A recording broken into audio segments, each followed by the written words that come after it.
Conrad, welcome to the show. Well, nice to be with you, Chris. Thanks for having me on. So let's give a little bit of brief context to the listeners. Who are you and what do you do?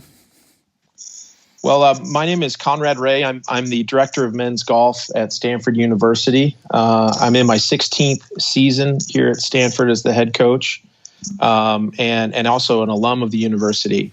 So I coach the men's golf team and am in charge of running all the day-to-day operations and recruitment and fundraising and organization around that squad. Amazing. So, Stanford is probably one of the most famous schools, especially in Division I golf in America. But perhaps we give a little context about Stanford, where you guys are based, maybe a little background, and a little chap maybe called Tiger Woods who attended your college. Yeah, who's that guy, right? It's fun to talk about Stanford. We're a liberal arts institution located in Northern California, halfway between San Francisco and San Jose, two great cities. It's the student undergraduate population is around 8,000 plus. Graduate programs about the same size. It's a very academic school, so I think as we think about college golf in the United States, I think our niche in what Stanford does is we try and find the world's best academics and athletes in golf and have them end up here playing collegiate golf representing Stanford. So there's a lot of history here at Stanford. The university was opened in the late 1800s, built originally by Jane and Leland Stanford, who are Harvard people actually. But a little history there is that Leland Stanford was one of the gentlemen that drove the Golden Spike in the Transcontinental Railroad. And Stanford has been a strong representative of higher education on the West Coast of the United States ever since then. Really interesting. I never knew that about being that they were originally from Harvard which is probably the rival school in academic field. Yeah, very much so. We kind of have this weird spot that we sit because we recruit against the Oklahoma States and the Texases and the Floridas for golfers, but we also recruit against the Harvards, the MITs, the Princeton and Yales for academics. So somewhere in between those two, there's a sweet spot of about really honestly 2 to 3 kids worldwide a year that kind of qualify under both filters. And that's who we really try and find to fill our roster spots. So what kind of golfers are you looking to recruit? Just to give some context to listeners. Are they sort of knocking on Walker Cup doors, playing for their country? How do you go about finding these guys? And hopefully girls, eventually, so I say. I think hopefully eventually they're there. What I think if we're doing our druthers in recruiting, we're finding kids that qualify academically. And so what that means typically is somewhere on a standardized test, like an SAT score of close to 1,300, 1,350 total, an ACT score of maybe 30 plus. They've done high achieving in their academic programs and community outreach. In the European system, A stars are the norm, and along with that, they're probably nationally ranked in golf. Most of the time, at least here in the U.S., the domestic kids are ranked somewhere in the top 50 in the national junior ranking. And I think at the end of the day, all those are numbers. I think what we do or try and do best is, find players that haven't had their best golf yet, and we recruit speed and size, and definitely kids that are on the upswing. No pun intended. Yeah. So I was fortunate enough to go to college in North Carolina, and my coach always informed us that we were a college golfer, not a golfer at college. Exactly right. Yep. We like to use the term student athlete, and you'll notice what words first in that hyphenated example. But college golf is an amazing exercise because you can do something that you love, even if you have plans to play it professionally, but leave an institution with an academic degree that oftentimes serves as a great insurance plan if golf doesn't work out. And we know how difficult the professional ranks are around the world. So, I always like to point that out, that a Stanford degree hopefully feels like the best insurance policy you can find. But also, too, I've changed a little bit over time. seeing how the professional game has changed and how complex it is and how big it is. I think that if you're the world number one golfer in the pro level, you want a Stanford degree behind you to manage all the different things that come your way. Managing teams, making decisions with limited information, making smart decisions around business opportunities and scheduling. And I think that academic approach is something that I see the top level golfers doing on a daily basis. So great training ground on both fronts. There's a lot I want to dive into. I'd quite like to start off with like a touch on Tiger and then work in around that. Because I know you were the head coach when Tiger was with you, and you haven't just produced Tiger hasn't gone through the ranks, but you've produced many other amazing players. But I was wondering if you could perhaps just touch on a little story with Tiger and what your experience was like with him when working at Stanford, because I think he was there for, was it 2 years? Yeah, I was a teammate with Tiger, which was interesting. I saw Tiger. Tiger's just 1 year younger than me. And it was great though. My path to Stanford was so opposite of his. We ended up, I think opposites attract. We've been good friends since, and our team at the time was very close. The likes of Nota Begay and Casey Martin and a few other notables were on that team. But Tiger came in my sophomore year while I was at Stanford. He was the number one ranked junior in the country by far. He had 3 U.S. juniors under his belt at the time. And he proceeded to win 3 U.S. amateurs consecutively while he was here, just beyond his time at Stanford. And so the pro path for him was a short road. He obviously was ready to go.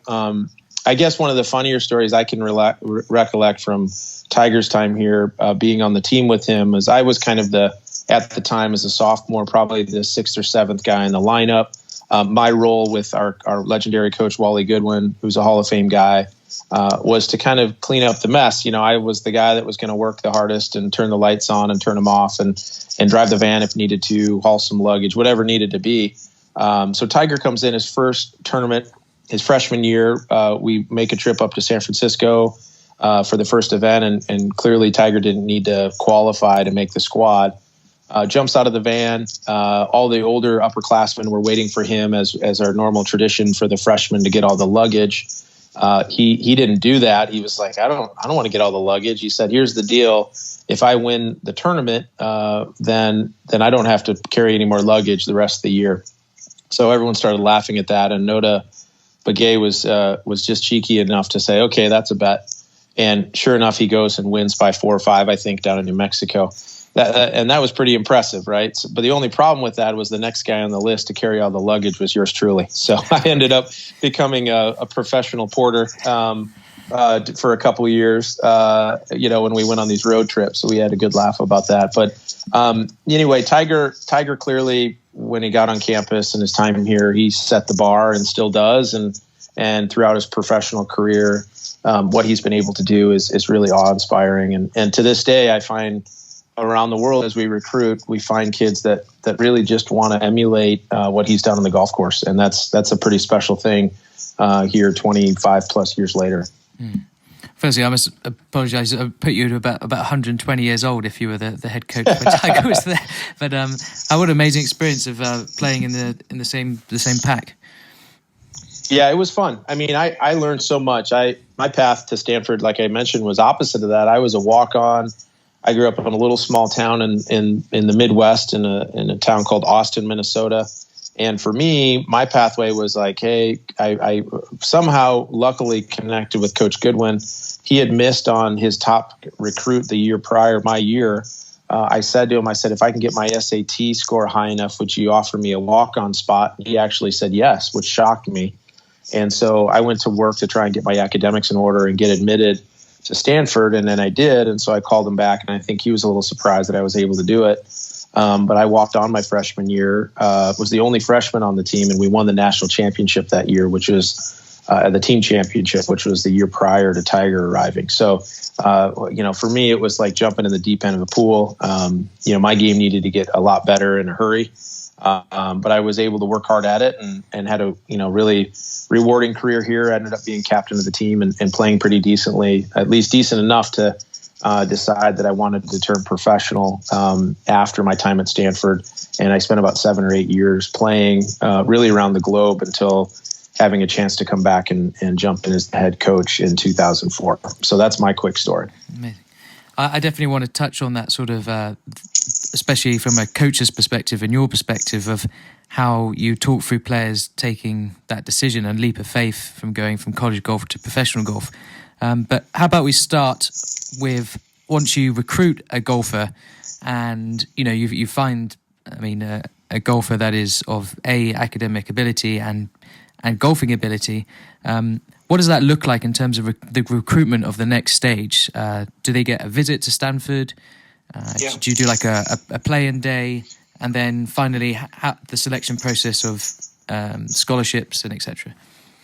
Right. No, the recruiting process is an interesting, fairly complex process. I think first and foremost, what we work hard to do is find academically qualified candidates or kids that are on that track, presenting great grades, taking the right subjects, and honestly, having some academic curiosity and wanting to do well in school. That's even though the grades might not be exactly what we need at a sophomore year or second or third year, we can steer them towards what they're ultimately going to need to have. But for us, it starts with academics, and then we cross-reference that with their achievements on the golf course, whether that's locally in their given region and they're presenting themselves as standouts. The national stage, quickly presents itself. National team training is a bigger deal other than in the United States. So all those endorsements from federations, national teams, national performance. And all of a sudden, pretty quickly, the pool of qualified candidates gets quite small, actually. So I always say the process to be recruited to Stanford is almost a self-selecting process. But once we do kind of engage with a pool, let's say of 5 or 10 kids that we're interested in, then the process starts of getting to know them, inviting them to Stanford to take a look, whether it's an official or an unofficial visit. The only difference there being that if it's an official visit, we have the ability to pay for all of their travel and transport and costs while here. An unofficial visit is just it's really open to whenever a student athlete wants to take one after their second year in high school, but they pay the bill. And so that I call it dating almost, in the recruiting process. We're getting to know a candidate, they're getting to know us. And then ultimately we make a decision on who we would like to submit in front of the dean of admission and give them our full support on all the reasons why, both academically and athletically, we think that they would be a great value add to the freshman class at Stanford. And so that process, though, is probably one that takes place over 18 months to 2 years. And we're pretty diligent about really figuring out who our best candidates are and who match up the most and who really wants to come to Stanford too for all the right reasons. I think that's an important point to make because we really like to talk about the fact that Stanford, if we're doing right, Stanford is an amazing place, but it's not the end of the journey. It's really just an awesome trampoline to take one's career and one's golf game to the next level. So that's really our approach and kind of a description on how the recruiting process works. Yeah, I think I've lucky enough been to Stanford a couple of times, and it is a truly remarkable and beautiful place. And I think it would actually be very hard to leave Stanford because it's almost like a spot of paradise. But I know there was another. Sorry, carry on. Well, I was just going to say it's pretty nice this time of year for a Minnesota guy like myself when there's snow on the ground and it's a nice 75 degree Fahrenheit day with some sunshine, and it's good for the golf game too. They say it's good for the soul, but I like to say it's good for the putting stroke as well. You've got so once the student gets admitted, what does the first week look like once they arrive at Stanford? Well, the adage of drinking out of the fire hose is probably what I would say is the best way to describe it. There's just a lot coming at you. I think the thing that is impressive to most people is, imagine surrounding yourself with 9 or 10 highly qualified fellow collegiate golfers and all that presents on a platform of this team dynamic and training and working out and thinking about your golf game. But then multiply that as well by you get that same experience academically. And so I think it becomes a big exercise in time management and just assurance and confidence in the fact that everything gets done and everyone's in the same boat.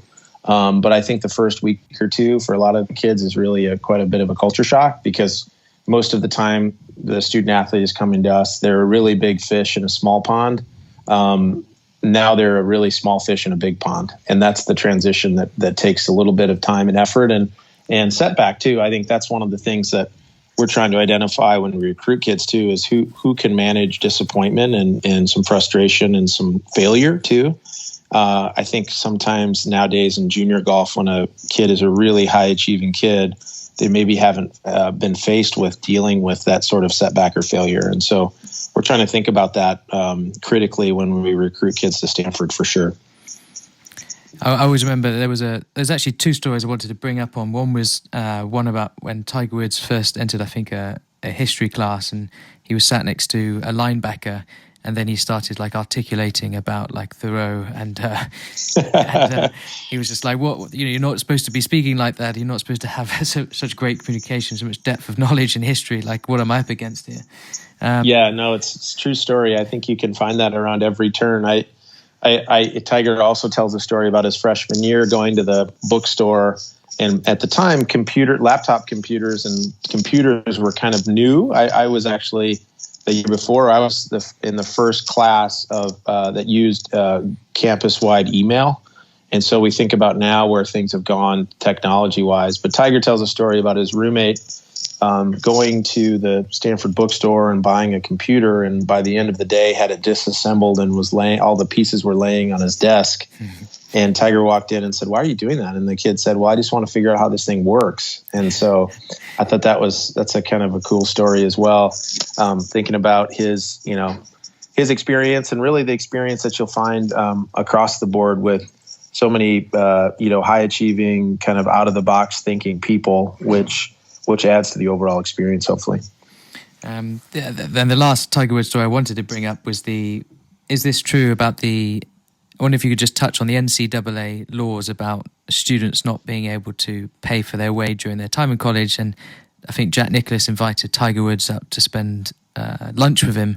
And I'll let you tell the story, but no, there is a famous story. Tiger didn't get through Stanford without having a little bit of a dust up with the rules. You can imagine how many people want a piece of this guy, but innocently he went up for a day. It was actually with Arnold Palmer, and they played San Francisco Golf Club. And it very innocently on both sides, Mr. Palmer bought Tiger a bowl of soup, and they had a talk about his potential professional plans and college golf and everything else. And, who wouldn't do that if you were just an innocent young college guy and on both sides? But it is true that the NCAA is very stringent, our governing body, on extra benefits, and they put the onus on the coach that manages the program to do the self-reporting if there is a violation like that. So both parties were right. Tiger was innocently, in the wrong, but unfortunately he had to sit out a tournament because of that, after Coach Goodwin had to kind of self-report to compliance about an extra benefit with Mr. Palmer. So, I think things have lightened a lot over the last stretch. I think the rules that the NCAA present in a lot of ways have really started to lean towards benefiting the student athlete and what makes sense, what's normal. But there still are some constraints there that everyone has to be aware of, both recruits, parents, and coaches, in terms of how to operate based on the governing body outlay. Okay, so this is a very sort of tactical, practical podcast. So I was wondering if we could dive into the team's practice sessions and what they look like, how you perhaps structure their time at college, and what it looks like when, like, a given week whilst practicing golf ready for a tournament at Stanford. Sure. Well, I appreciate the question. I mean, I think that's the nuance of every individual program and coach in terms of how they lay that out. You'll find across the board a bunch of different ways that coaches approached, player development and basically getting their team ready to go compete. At Stanford, we like to take a thoughtful, kind of holistic approach to development. And so what that means is, we do practice. A lot of what I lay out for the guys is organized competitive practice. It's not necessarily technical practice. We have a very proximate practice facility here. It's easy to use. The weather is good. It's in good condition. And so a lot of the technical work that goes on with our players often comes prior to that organized team time that we have to lay out per NC2A rules. We get 20 hours a week by the governing body to organize team function. And so that has to encompass workouts and training and meetings and also ultimately practice and play as well for the team. So a lot of times, like our guys, it's evolved into that too. A lot of times our guys come to Stanford with a whole team of people. If you think about it, if you're the top British boy, you've probably got a team of coaches and mental coaches and parents and people around you that have already helped you get to where you've gotten. And so what my job ends up becoming is more of a manager and a liaison, but also someone that while they're here has the technical chops and kind of the game know-how to be able to keep kids going down the right pathway. So it almost being a second set of eyes. But specifically how that relates to our practices day in, day out, we'll probably schedule 12 to 15 hours of organized golf time with the team. Some of that's on the course, some of that's qualifying.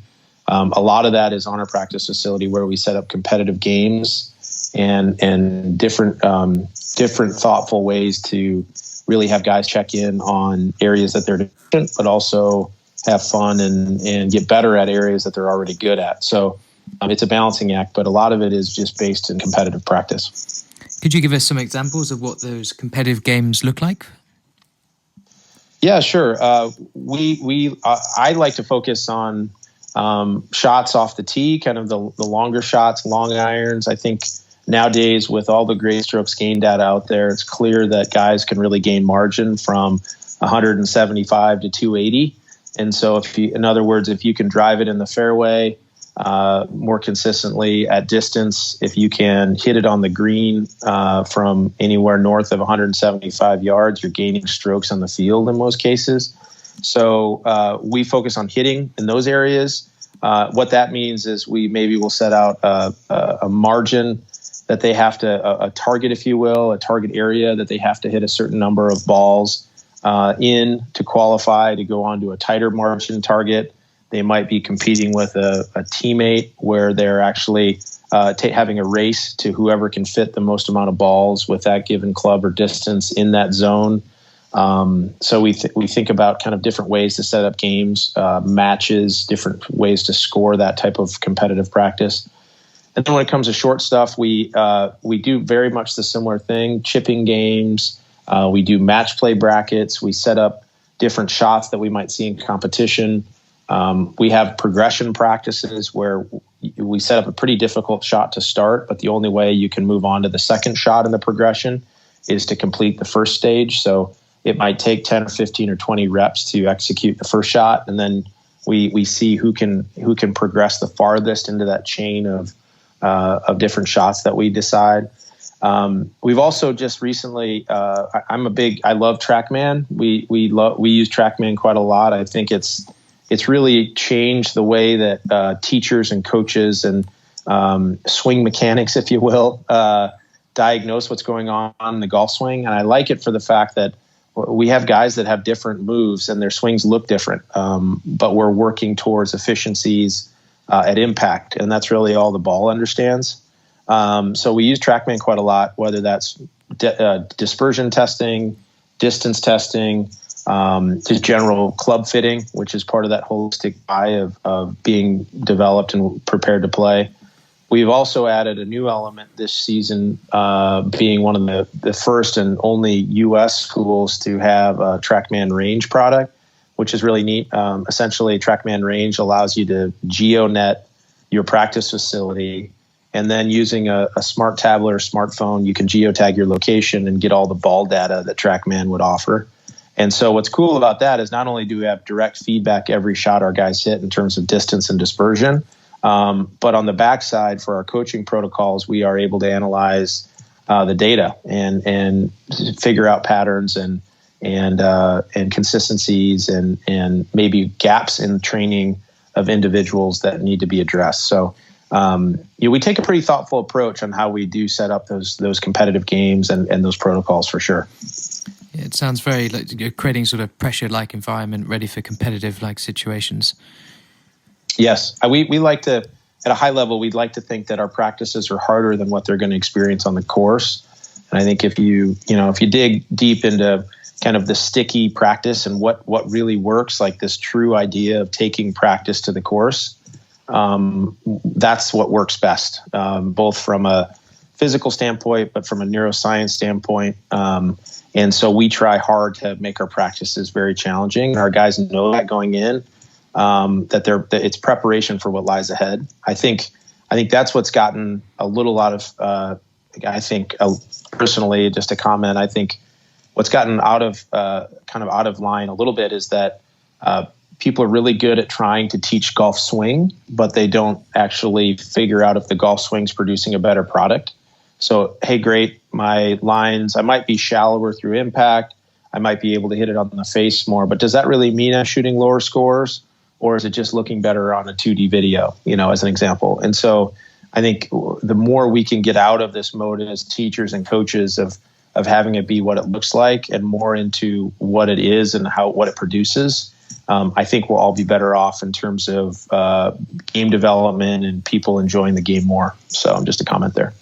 That's great. And there was a rumor at our college that you guys covered so many different sort of facets of the game that all your players were so prepared that you even had different, I don't know if this is true or not, but you had different types of grass at the range for different weeks of competitive golf. Is that true? Yeah, we do. I mean, I don't want to sound like we're, it's still a practice facility, but when we, starting with a blank slate, we have 6 different green complexes. Each green complex here at the Siebel Varsity Golf Training Complex has grass, a different strain of bent grass.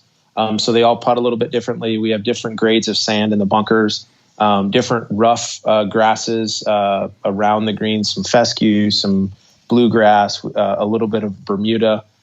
So the idea is that you really get a diverse experience. And then if you're thoughtful about what you're trying to do, you're saying, okay, hey, I might be going to a course with a bunch of elevated pitch shots where I'm at, in a closely mown area and I have to get my ball up quickly to kind of a tabletop green. Well, we have that shot offering. Or I'm going to Hawaii next week and the bunkers are really grainy, and I need to be good at hitting that shot out of the bunker that releases a little bit and knowing that it's going to be difficult to spin. And so we have that shot variation here that you can find. So we are pushing our guys all the time to think about practicing to play, not just practicing to practice.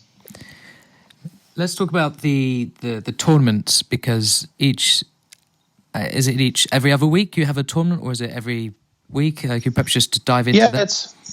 It depends on the time of year. The NC2A, our governing body, gives us 24 dates of competition. You could play a 36-hole day or an 18-hole day. That's one date of competition, and that's kind of considered to be the regular season. NC2A play, which means the regional and the NC2A championship, doesn't count into that 24. So depending on how you lay out your days, it might be 12 to 14 tournaments. Some programs choose to only play 2-day events, which is a 36-hole day on the front end and then 18 to finish. So I prefer 3-day events. So it's a practice round, 18 holes for 3 consecutive days, and then you go home. Part of that too is just our guys are still in school when we're traveling and playing. We miss the most school of any team on campus here at Stanford with 36 varsity sports. So I have to be thoughtful about how we lay out our schedule and how much time guys have to catch up after we've been on a road trip. And those 3-day events allow us to get some work done on the road. It does lay out where our fall campaign is usually 4 to 5 events with a week in between. The fall season typically runs from the first part of September until the first part of November. We have kind of Thanksgiving break here in the States off, winter break, and then we start our training again kind of mid-January, which will run all the way until the end of May. And our NC2A championship falls in right at the end of May every year if we're lucky enough to qualify. So we like the like I mentioned, the 3-day 54-hole events for our guys. That seems to work best. And these tournaments they're set up almost like PGA Tour standards and venues. You're playing places like Olympic Club, and it's a full blown like PGA standard tour event, isn't it? Yes, I think that's a big reason why college golf in the States has been such a strong attraction for kids around the world to come and use as a development platform. Because if you're at a top program, you are going to play. You know, I always joke with my guys, having spent some time on what's now called the Korn Ferry Tour and playing the many tours around the United States. And I never was lucky enough to have my PGA Tour card, but you really aren't going to ever have it as good almost in terms of the tournaments and the courses. We play major venues, and then that given week, whoever the host school is, usually it's kind of their one big week to put their best foot forward. So there's a lot of budget dollars, a lot of volunteers recruited.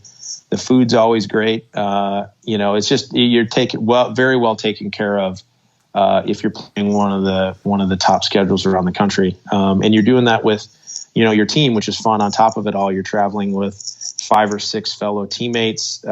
Usually the scoring works where it's a stroke play event. You have 5 players. You're kicking out 1 score per day.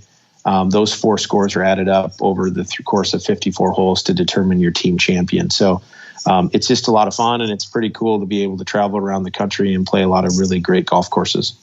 And what does the selection look like for you and your team about selecting those players, those 5 to 6 players? We've done it a lot of different ways. I think that in golf, my personal belief is that you're kind of only as good as your last round.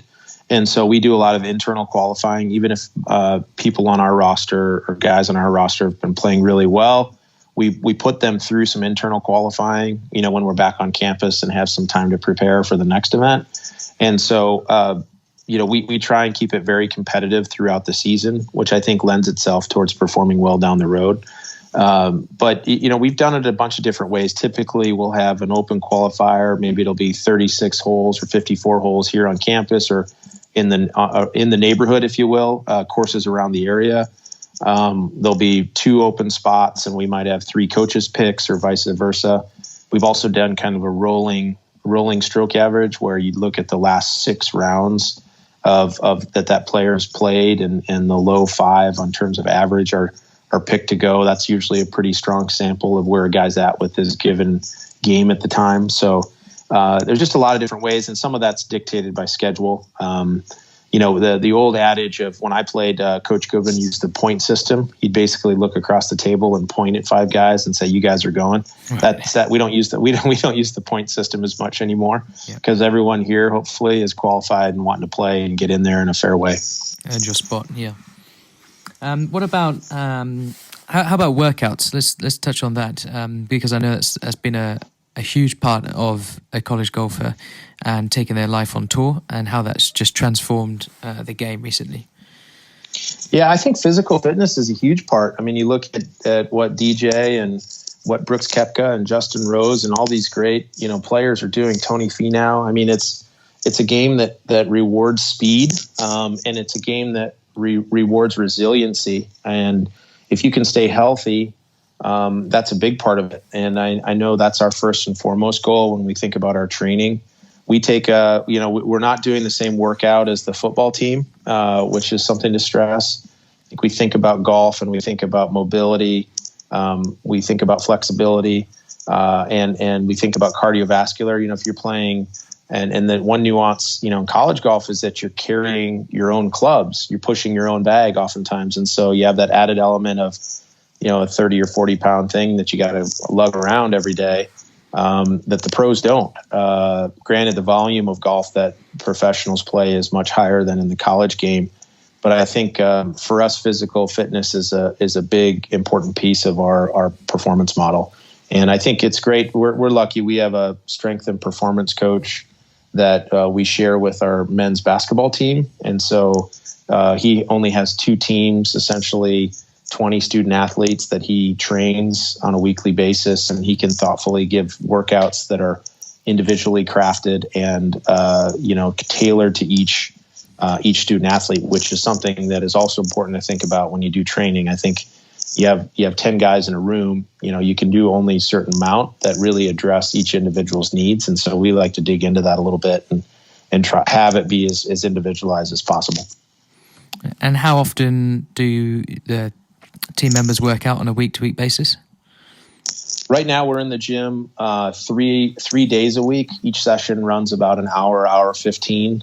And then there's opportunity for them to add to that. So, as I mentioned, there might be a couple freshmen on the team that need to get one more workout in and put on some muscle and some weight, some speed. We're thinking about that. So it just kind of depends on the guy and their preferences and where they're at in their development continuum. And what about the element of like nutrition? Do you take care of that as well? Because I imagine the school campus is quite good. Yeah, we do. We have a full-time nutritionist that works just with Stanford student athletes, and the guys are thinking about that too. I think, to me, that's where we gain the most margin, is if you can really think about that holistic approach and find areas that other teams and other student athletes around the country maybe aren't worrying about. I think you can gain small margin. It might be a tenth of a shot, but if you add that up over a team of 10, that's one shot that we're doing. We're better than the next group if they aren't thinking about something. So we try and leave no stone unturned. I think nutrition on the course, especially in those long days, does become a big deal, and maintaining a very level keel, glycemic index level, and eating the right things and eating for performance and not for pleasure is a really strong element that we stress. It used to be, when I first started coaching, I had to convince my guys that they shouldn't be drinking Cokes, but now, like, I don't remember the last time I saw one of my guys have a soft drink, as an example. And so they're already kind of being trained with that at a younger age before they get to our process as well. What sort of snacks or nutrition do they take with them in their golf bag or perhaps on the golf course? Well, one of the easy ones that we like is like a whole grain peanut butter, organic peanut butter and jelly sandwich, low sugar. Peanut butter is a quick source of protein. The whole grain bread is an easy way to kind of keep the energy level stable. We like a lot of, like, almonds are a good source of protein. We stay away from kind of the sports drinks. If we do have a Gatorade, the guys are probably dumping out half and filling the rest with water. Our adage with nutrition is kind of early and often. So guys build that into their routines on the course. So, hey, it might be, hey, I'm going to commit to having a half a bottle of water every 3 holes. Hydration becomes a big deal over the course of a long tournament. And really all this is just trying to feel the same walking down the last 9 holes as you did the first 9 holes of the event. You layer in travel, you layer in hotel rooms and all the different things that go into a long week on the road. That stuff ends up paying off. I was wondering if we could just touch on the sort of going with the transition from college golf into professional golf and setting them up, maybe perhaps on the PGA Tour. What does the decision process look like, and what's the ideal progression to getting on the tour? Well, I always, having been through it and watching a lot of guys go through it, I always think that pro golf should feel like, well, it just makes sense, right? I think I'm intrigued by oftentimes student athletes, can't make their given 5, their roster, let's say, on their college team, and then they have this dream of playing professional golf. That becomes a longer exercise than oftentimes what they're trying to make it. So if I always try and make sure my guys are really sure that they want to do it. The other element there is, I think this may sound weird, but I think there's varying levels of love of the game. And I get the question a lot of, like, what makes a good pro golfer? And in my estimation, really the bottom line is how much you really like to play. So are you getting up when it's raining out and still going to practice? Are you willing to put in 3 or 4 hours of training a week? Just the dedication and discipline you need to be a really high achieving golfer at the pro level is off the charts. And the guys that love it enough find a way to get good enough to be competitive and pay their bills. Because at the end of the day, it's a job, and you're trying to make money to support your family and go win trophies. And and all the things that go with it. But I think that love of the game is a big piece of it. So for us, I think when we talk about pro golf as an option, it needs to make sense. You need to have proven to yourself and others that you're going to be competitive. And then we like to get our student athletes in the process of kind of operating like a professional before they actually turn pro. What does that mean? It's like, do I have a team of people around me that I can trust? Then people that will be honest with me. Are we taking an analytical approach to my performance? I often use the adage, it's like, okay, you become the CEO of your game, and everyone else around you is working for you or with you to help you become successful in your little company that you're starting. And to me, the guys that I've been around that have made that transition well do a good job of that. They understand that it's a serious undertaking, and that every turn, if they approach it like a young CEO trying to make his company better, then they'll probably do just fine. That's a great analogy of taking care of it like a business. Yeah, and it's that's not the glamorous part. Everyone wants to think about Tiger standing on the green holding the Masters trophy, but that's what he's the master of. Is he's very disciplined with kind of the day to day and what it takes to be great, and all the rewards and trophies and kind of the notoriety comes from that. And I think that the young pros that are out there trying to make a living, that are either successful or unsuccessful, are at varying degrees of that. Amazing. Okay, let's. I want to be respectful of your time, so let's sort of wrap up with some quick rapid fire questions, and then get on to your action challenge, and then that'd be great. Meditation, big thing or small thing amongst the team? I think it depends on how you define it. I think thinking about playing great and visualizing yourself in a moment is big. Actually carving out, because I think meditation comes in a lot of forms. I mean, in my opinion, you can meditate driving to work in the morning.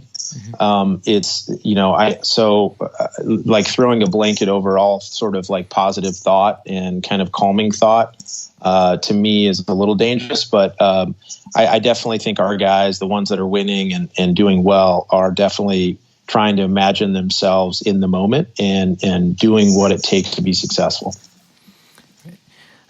What purchase of $100 or less has mostly impacted your team's life for the last 6 months? More specific brands, models found, the better. Oh, that's a good question. Gosh, I don't know. Maybe an aux cord in the team band to listen to some good music on the way to the course and get in a good mood. I think like you're getting at, a lot of positive things are found in small packages. I mean, I think money well spent on nutrition prior to going out on the course and having your bag filled with the proper snacks and those types of things is money well spent, and has made a really big impact. What else? We actually, we spend money every month on a very simple app called Coach Now, which is some of our guys use. That is just a platform to communicate. I think if, nowadays, as I mentioned, high level competitive golf at the college level and pro level, it's all about like building a great team around you and communicating with them and allowing feedback. And Coach Now is a cool app that allows you to do that. So those would maybe be a couple things I'd mention. And it's like a WhatsApp between players and coaches?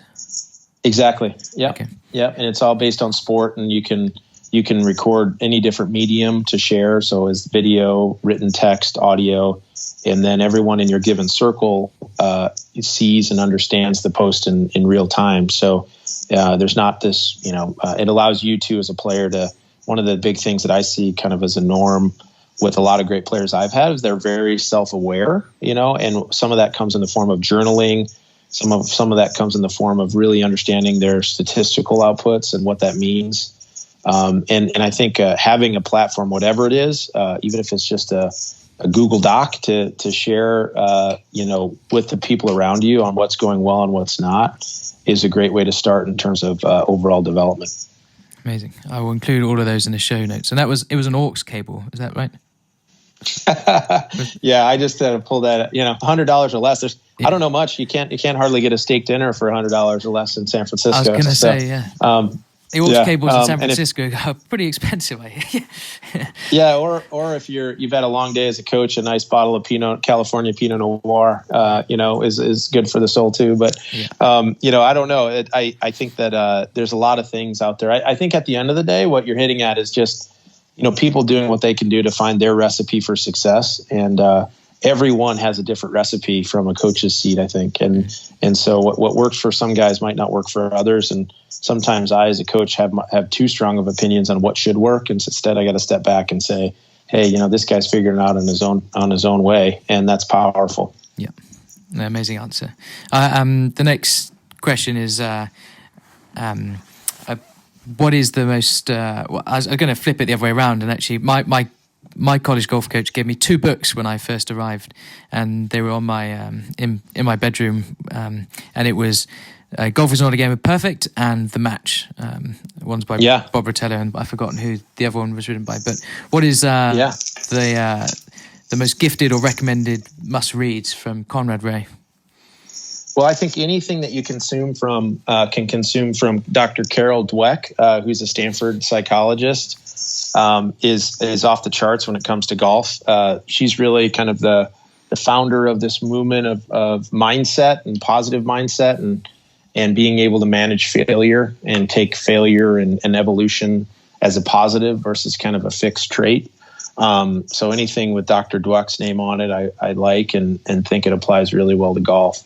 Beyond that, there's a bunch of good ones. I'm really into just the social psychology and just the psychology of golf. So, Dr. Rotella does some great stuff. My good friends, Pia Nielsen and Lynn Marriott at Vision 54, have written some amazing books on kind of the practical application of managing yourself around a golf course. Is that be a player? Yeah, be a player, or just anything under the umbrella of Vision 54 is really good, I think. And the backstory on that is a perfect round would be 18 birdies, so 54 is where you're trying to head. I think at the end of the day too, I love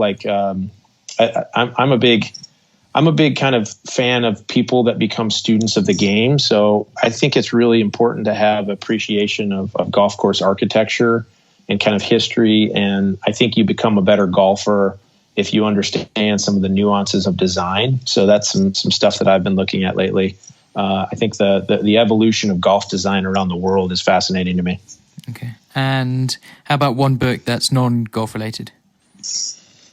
One book that's non-golf related, that's good. Probably the New Decisions Manual. I think that should be mandated reading as the light goes out every night if you're a competitive golfer, because with the new changes that's a little bit of a random one. I definitely read more than the Decisions Manual. And I don't even think they call it the Decisions Manual anymore, but I think the new rules present a lot of really interesting and fun nuances. And we're seeing examples of that, really around the world in terms of stuff that's popped up on the professional tours.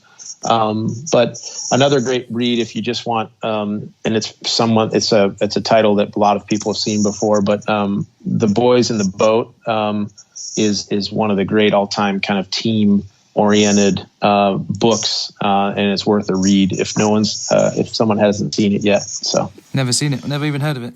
I'll have to include. Yeah, Daniel James Brown. It's the story of basically the 1936 U.S. Olympic rowing team and all the trials and tribulations that they went through. It's a phenomenal read, though. It's called The Boys on the Boat, or In the Boat rather, by Dan Brown. I'll include it in the show notes. Thank you very much for that. Okay, last rapid fire question. In the last 5 years, what new belief, behavior, or habit has most improved your life? Yeah. I think I've it's weird because my approach to coaching has really changed over the last 5 years. I think I've gotten better at trying to, with my students and members of my team and people I teach and talk about with golf, is I try and, if I have something that I believe in, I try and show them, not tell them. And I think the world of coaching and telling is a thing of the past.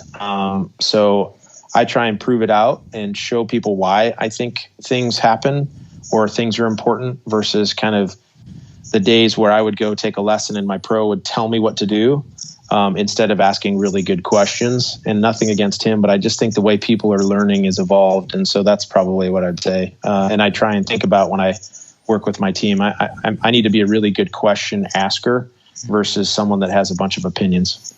So is that very much just leading by example? Yeah, leading by example, but also it's powerful when a student comes to the answer themselves, right? Especially in golf or a feel or an impression or something that they're focusing on. To me, the most powerful things that really stick when you're trying to take a player from point A to point B are when they've answered their own questions. It's very likened to kind of Hogan back in the day saying you had to find it in the dirt. I think golf instruction and golf development sometimes takes a path of, hey, you should do X, Y, and Z, and just do what I say. Don't ask questions. And then at the end of the day, people might do X, Y, and Z and not have the success they want, and then you're not any better off for it. So that's a beautiful answer. Thank you for sharing. Yeah. Okay, last question, your action challenge. So at the end of each show, I ask for your personal action challenge. So something you deeply believe in, you do on a daily or weekly basis that's greatly impacted your life that you could recommend the listeners to adopt in theirs. It doesn't have to be golf related, but fire away. Yeah, no, this is good. Thank you for kind of the prelim document too. Just looking at this question, it's interesting you asked this because I wish I had something more specific, but the thing that came into my mind was just how I think it's really important to be thankful and humble.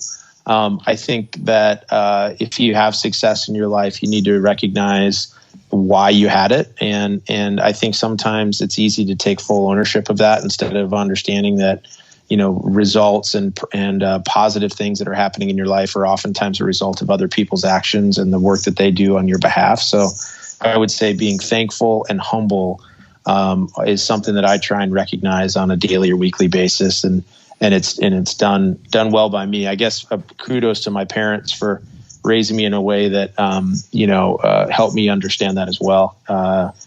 Sometimes I see in a lot of high achieving, not just in golf, high achieving people, they don't take the time to say thanks to many people, and I wish more did. Amazing. Thank you for sharing again. Do you journal that down, or is it just a memo? Take a moment for yourself, or?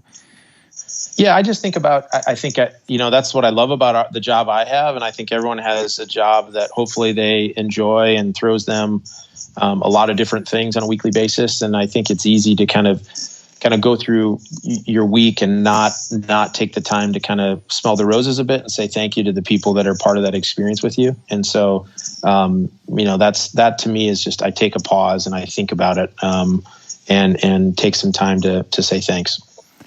Thank you for sharing, Conrad. That was really, really great. My pleasure.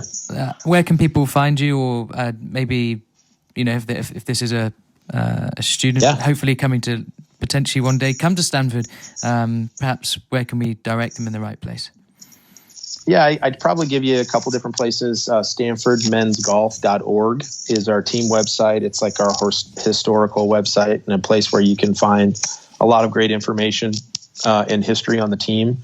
I'd also, I'm on social, so I'm at Card Coach Ray at both Instagram and Twitter. So Card Coach Ray is my handle. I don't post as much as I consume, but I'm trying to get better at that because I know this is one of those areas where sport is evolving. Having social media presence is important nowadays as a coach, I think. So no, I think you keep focusing on the bigger picture. They'll keep finding you. Don't worry. Yeah, I hope so.